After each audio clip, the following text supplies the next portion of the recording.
நம்ம தம்மா இருந்ததுன்னா வழக்கம் தான் கைஸ். சாஸ் ஊத்துறாரு.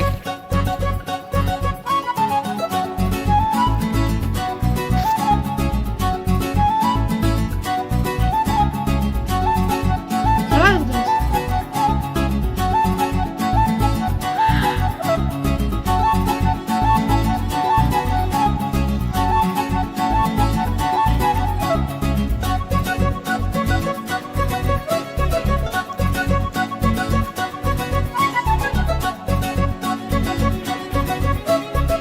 நல்லா சாட்டிஸ்ஃபைடாக சாப்பிட்றதுக்கு தான் இந்த கண்டென்ட் எடுத்தோம்.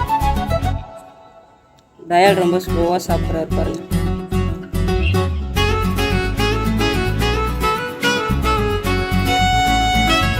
இந்த நூடுல்ஸ் வந்து எங்கே வாங்கணும்னு பார்த்தீங்கன்னா, இந்த பனையூரில் ஜம்ஜம் கடைன்னு ஒன்று இருக்குது, அங்கே தான் வாங்கணும். ஜம்ஜம் ஃபாஸ்ட் ஃபுட் கடை அங்கே தான் வாங்கணும்.